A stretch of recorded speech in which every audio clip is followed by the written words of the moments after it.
Você acredita que para termos empatia precisamos ser bonzinhos com todo mundo, aceitar tudo o que acontece com a gente e ainda agradecer? Tudo isso sem impor nenhum limite sobre as nossas próprias vontades e sem sentir nada? Bem, eu não sei qual foi essa empatia que te apresentaram, mas a que eu conheci é bem diferente dessa que eu acabei de descrever. Então se você quer entender os limites da empatia e até onde vai a empatia, vem comigo nesse vídeo.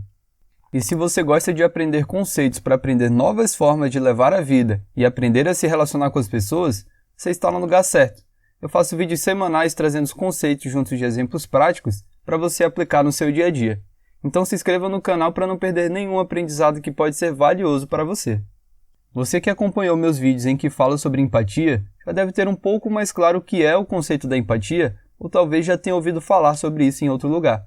Mas gosto sempre de começar meus vídeos trazendo uma definição.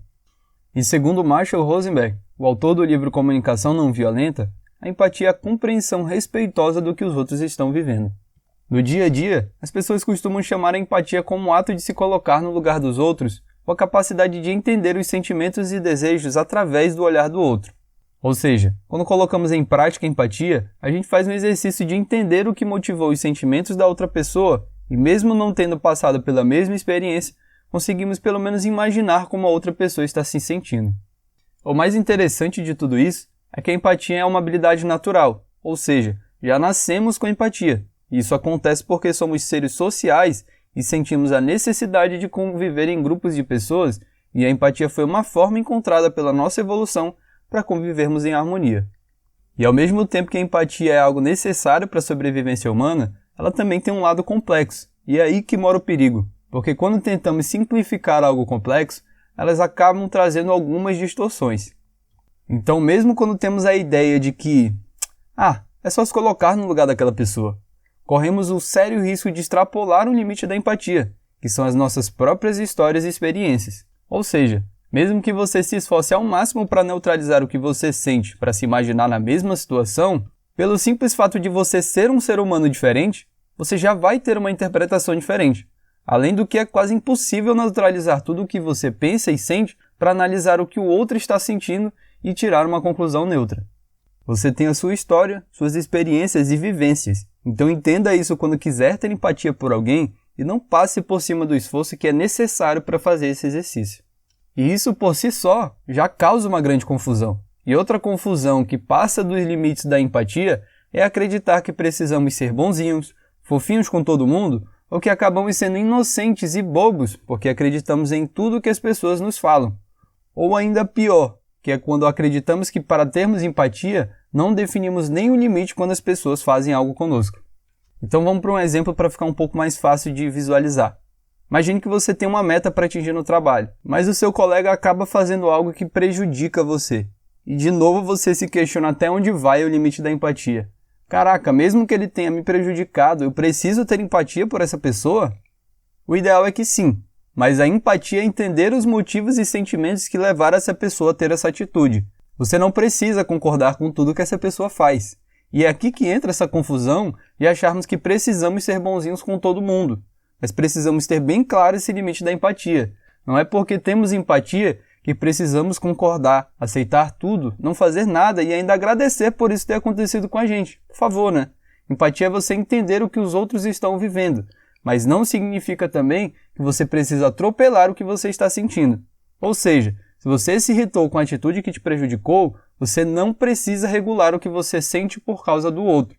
Você pode e deve sentir isso. Mas tenha bastante atenção aqui. Não é porque a outra pessoa fez algo que mexeu com os seus sentimentos que é responsabilidade dela. Você é responsável pela interpretação do que acontece ao seu redor e que, consequentemente, geram os seus sentimentos. A outra pessoa pode sim ter sido um estímulo, mas ela não é responsável pelo que você sentiu. E isso puxa para uma outra coisa que as pessoas não têm muito claro sobre o limite da empatia, que é, para você dar alguma coisa, primeiro você precisa ter. Então o que acontece?